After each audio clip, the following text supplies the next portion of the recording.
भी निकली है और कलकुट नाम का जो विष था भयंकर જે છેલ્લી વસ્તુ નીકળી સાંભળી લેજો એ વિષ હતું કયું હતું વિષ અને વિષનો સમન્વય કરવા માટે પરમાત્મા એ તકલીફમાં આયા છે દેવતાઓ કારણ કે ત્રણે લોકમાં દાહ થવા લાગ્યો છે દેવતાઓ પ્રાર્થના કરે છે પ્રભુ શ્રી હરિ તમે લો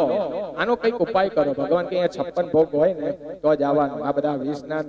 બુટડા અમને પીવડાવવાની વાત નહીં કરવાની દ્વારકાધીશ આવું જ કહે છે આ બધી અમારી જોડે આપણે આઈટમ નહીં લાવવાની અહીંયા લાવવું હોય તો માલ મલીદાર લઈને આવવાનું બાકી બીજી કોઈ વસ્તુ અહીંયા લાવવાની નહીં એટલે આ પ્રમાણે જ્યારે આ ન્યાય અનુસરીને કહે છે એટલે કહે છે તો ભાઈ અમને રસ્તો બતાવો તમારે ના પીવો હોય તો અમે કે પરાણે નથી કહેતા તમારે આનો રસ્તો બતાવવો પડશે તો કે આનો એક જ રસ્તો છે તો કહે છે શું તો કહે છે શિવ શિવ શિવ ભોળા શિવ શિવ શિવ શિવ શિવ શિવ ભોળા શિવ શિવ શિવ महिम्ना पारन्ते परम विदुषो यद्रशुद्रशी स्तुतिल ब्रह्मादीना मपिद वसन्नास्त्वयि अथवाच्य सर्व स्वमति परिणामवति गुण ममाभ्येहर श्रोद्रे हर निरभवाद्य परिकर अतीत बन्धानं तव च महिमान्वान् मनययो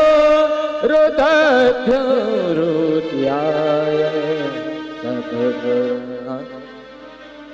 આવા સ્ત્રોત્ર દ્વારા ભગવાનને વિનવાનો દેવતાઓ સર્વ દેવતાઓને લઈ વિષ્ણુ ભગવાન ત્યાં પહોંચ્યા છે ભગવાન કૈલાસપતિ પાસે પહોંચ્યા છે ભોળાનાથ પાસે પહોંચ્યા છે ઉમા માં આવે છે ઉમા માં આવે છે સજ્જનો ઉમા માં ત્યાં આવે છે અને કહે છે કેમ દેવતાઓ આટલું બધું તમારું મંડળ લઈને અહીંયા આવ્યા છો શું કહે છે કે કેમ તમે બધા અહીંયા આવ્યા છો માતા તો બધું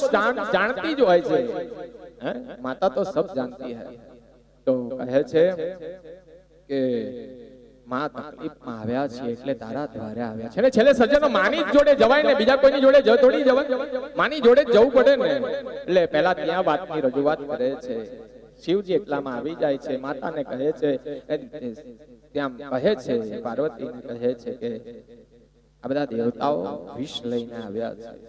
તો સતી કહે છે કે ભગવાન ત્યાં એ લોકો પહેલા ત્યાં વિષ્ણુની જોડે ગયા હતા બ્રહ્માજી જોડે ગયા હતા એમ કેમ એ બધા ત્રિલોકમાં 3 દેવો છે તો તમે કેમ એ બીજા બધાને હક નથી લાગુ પડતા તો તમારી જોડે લઈને આવે છે કહે છે દેવી પીવું પડે તો કહે છે કેમ તો કે તું દેવાદી દેવ થવાનો જો કોઈ મને અહીંયા ગૌરવ પ્રાપ્ત થતું હોય હું દેવોનો બી દેવ છું મહાદેવ છું જેને મહા શબ્દનો લાગુ પડતો હોય મહા થઈને પૂજાવાનો અધિકાર ત્યારે પ્રાપ્ત થતો હોય તો આ વિષના ઘૂંટડા પીડવાની પણ આપણે શક્તિ રાખવી પડે અને પીધું છે ગડગડ પીવા માંડે છે ભગવાન અતિકંઠ થયો છે દાહ થવા લાગ્યો કારણ કે વિષનો સમન નતું થઈ શકતું સજ્જનો ભગવાન મહાદેવને પણ ત્યાં તકલીફમાં તો આવ્યા છે સજ્જનો નથી આવ્યા આ મારો ઘોડિયો સજ્જનો એ વિષના ઘૂંટડા પણ આ સજવત્ર સૃષ્ટિ માટે એ વિષના ઘૂંટડા પીવા માટે સ્વયંભૂ લાભેશ્વર એ આપણા વિષના ઘૂંટડા પીવા માટે ત્યાં ઉપસ્થિત થતો હોય તમને નથી લાગતું કે આપણા સજીવ સૃષ્ટિ માટે એ વિષના બલિદાન પણ તેને પીધા છે આવો આપણો ઘોડિયો નાથ છે હા એ આ છે ઘોડો